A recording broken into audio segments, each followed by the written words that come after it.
Mami Onyx, hindi ko lubos maisip na ang unang nanakit sa aking pinakamamahal na kaibigan na siyang tinuturing ko na nakakabatang kapatid sa akin ay ako mismo.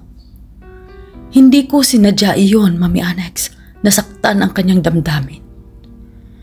Lagi kong sinasabi sa kanya noon na kung sino man ang manakit na lalaki sa iyo ay magdaan mo na sa akin.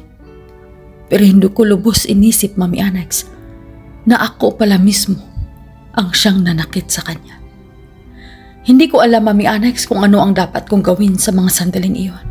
Kaya napagdesisyonan ko, Mami Onyx, na ilihim sa kanya ang katotohanan na hindi ako pumunta ng Cebu dahil yun ang suwestyon ng aking mga magulang na lumayo muna sa aming lugar upang maibsan at makatulong kay Susan na makalimutan ako, Mami Onyx.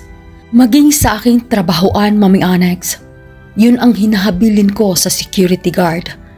Kung saan, kung may magtanong sa kanya tungkol sa akin, dahil kilala naman na si Susan sa aming trabahoan, ang tanging sasabihin lang nila ay umalis na ako sa trabaho at pumunta na ako ng Cebu. Maging sa aking mga magulang, Mami Onyx, yun ang habilin ko sa kanila.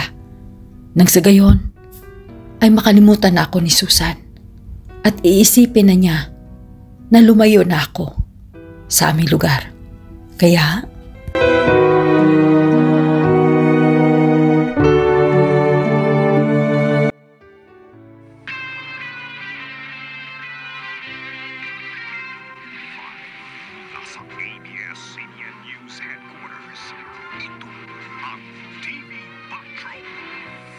Ma, bakit mo pinatay?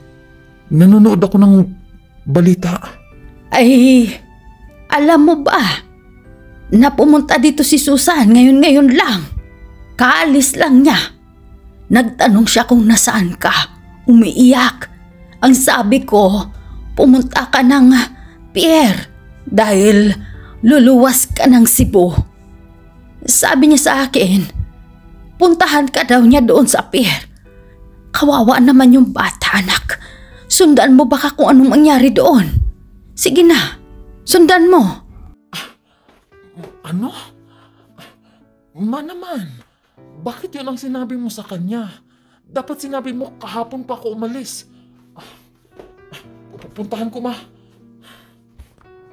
Nakita mo ba siyang nakasakay na ng sasakyan o ano? Anong sinakyan na papuntang pier, Ma? Ha? Ay, nakita ko siyang sumakay ng tricycle. Nung pagtalikod niya sa akin, merong tricycle na padaan. Pinara niya, yun ang sinakyan niya. Papunta yun ng pier. Sige na anak, puntahan mo. Si Mama talaga. Puntahan ko. Nasaan ba yun ang susi ng motor ko?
Nakita ko si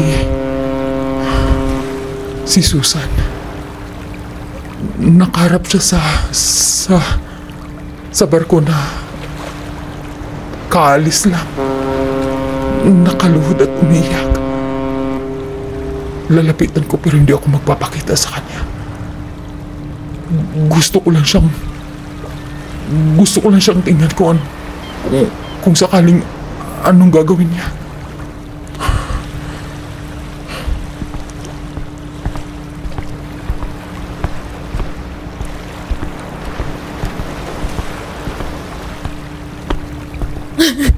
Dante! Tuluyan mo na akong iniwan.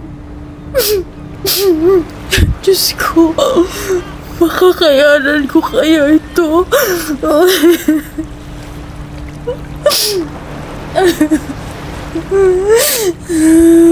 Dante, bumalik ka! Bumalik ka, Dante!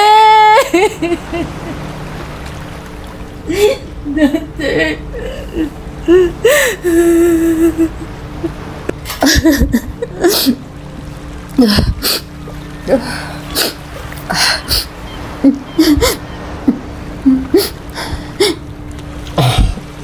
Tumayo na siya. Pinupunasan niya yung mga luha niya. Susan,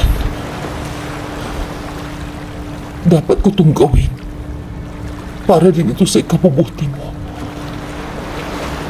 Hindi ako pwede na magpanggap na mahalin ka. Gayong ang pagmamahal ko sa iyo ay bilang nakakabatang kapatid ka lang. Susan, patawarin mo ako. Sumakay siya sa tricycle. Sumakay na siya. Sundan ko siya hanggang sa makauwi siya ng bahay nila. Puntahan ko yung motor ko. Nakaalis na yung tricycle niya. Nagmadali ako.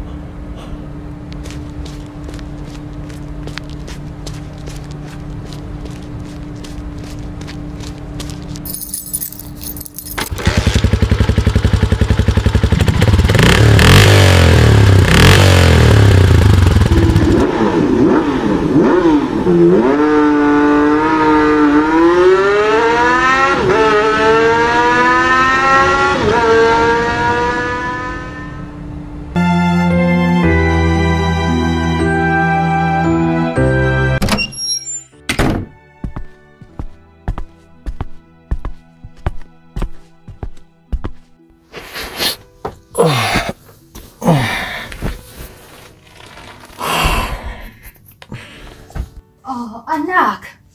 Nandyan ka na pala. Ba't ginabi ka nang masyado? Kumusta si Susan? Nagkausap ba kayo?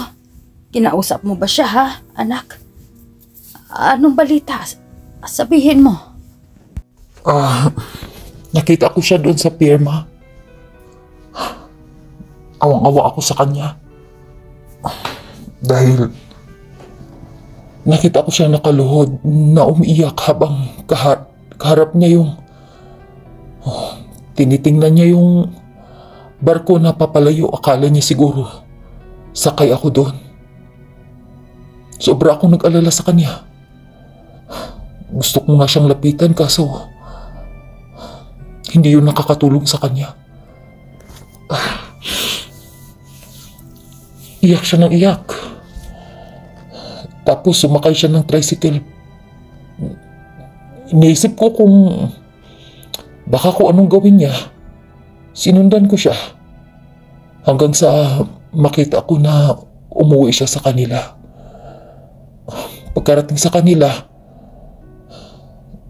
agad sinalubong siya ni tita at saka ni tito. Sobrang nag-alala yung mukha nila. Hindi ko alam kung kwento ba ni Susan yung dahilan. Hindi na ako lumapit kina tita at saka tito.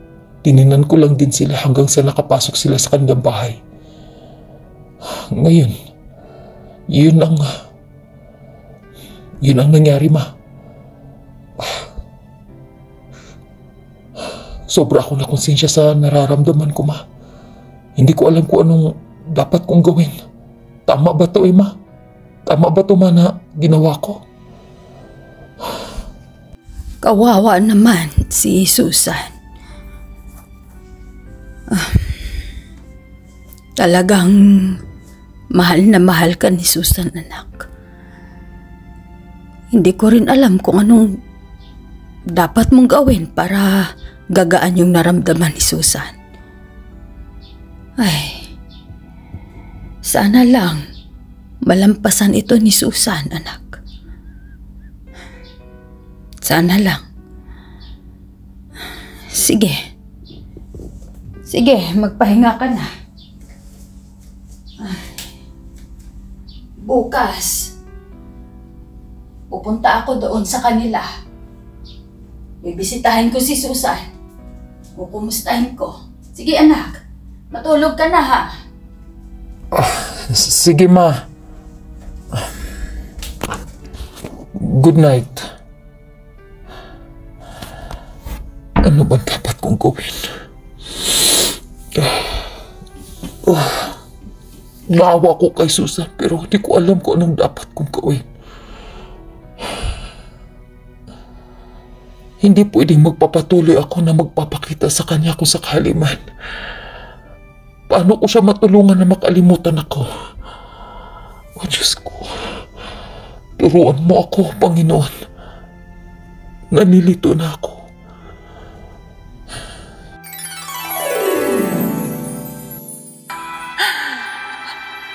Dante, mahal kita.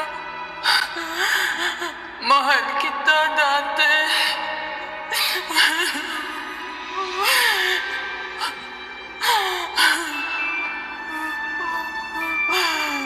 Ito lang ang tanging paraan para makalimutan ka. Dante. Dante.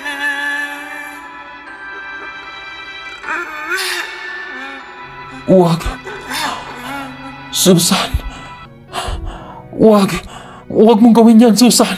Susan! Dante, kanina pa kita ginigising. Ano bang nangyari sa iyo at dito ka natulog sa sala ha? Panaginip lang. Diyos ko.